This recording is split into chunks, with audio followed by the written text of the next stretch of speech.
নমস্কার বন্ধুরা, travel with চিরুর নতুন একটি ব্লগে তোমাদের সকলকে স্বাগত জানাই। আজ আমি তোমাদের দেখাবো খুব সহজেই তোমরা বাড়িতে কীভাবে লিট্টি বানাবে। প্রথমে নিয়ে নিতে হবে 4 থেকে 5টা পাতিলেবু এবং 15 থেকে 20টা কাঁচা লঙ্কা এবং 100 গ্রাম আদা, সাথে 15 থেকে 20 কোয়া রসুন। এই সকল জিনিসগুলো একসাথে তোমরা শিলে বেটে বা মিক্সিতে পেস্ট করে নিতে পারো। খুব মসৃণ করে পেস্টটা তৈরি করে নিতে হবে, এই রকম ঠিক হবে পেস্টটা।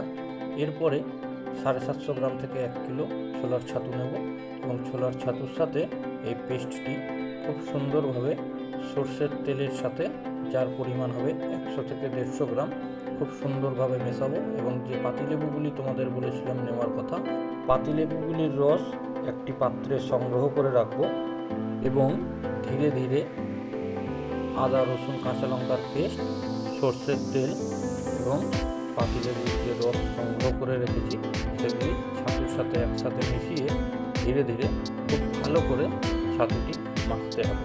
এখানে তোমরা দেখতেই পাচ্ছ ভিডিওতে আমার মা ছাতুটা খুব সুন্দরভাবে মাখছে, তোমরা দেখতে থাকো।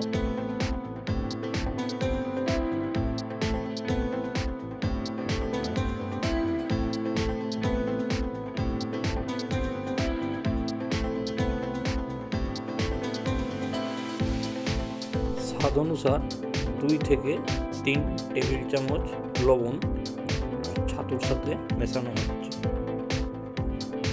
এবং ছাতুটি খুব সুন্দরভাবে 2 হাতে করে ভালো করে মাখতে হবে, যাতে কোনো রকমভাবে ছাতু দলা পাকিয়ে না যায়। 5 গ্রাম জোয়ান মেশানো হবে।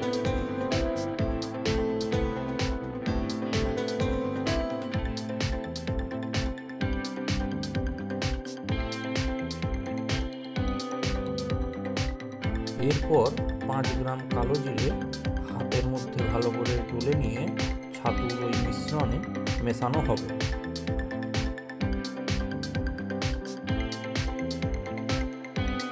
এবং ছাতুটা ঠিক তোমরা এইভাবেই মাখবে। যদি হাতের মধ্যে একটু চাপ দাও, ছাতুটা দলা পাকিয়ে যাবে, ঠিক এই রকমভাবে। এবং আবার যখনই চাপ দেবে, ছাতুটা যাতে পুরো গুঁড়িয়ে যায়, অনুরূপভাবে তৈরি করে নিতে হবে। এরপরে আটার লেচি বানিয়ে সেটা মাঝখান থেকে পুর ভরার মতো জায়গা করে নিয়ে ভালো করে ছাতুর পুর ভরে মুখটা বন্ধ করে নিতে হবে।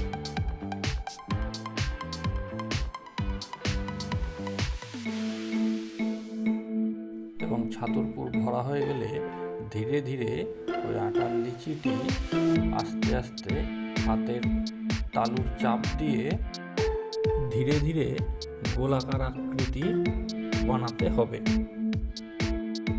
ঠিক এই রকমভাবেই। এবং সর্বশেষে জিনিসটা ঠিক এইভাবে এইরকম আকৃতির গোলাকার বানাতে হবে।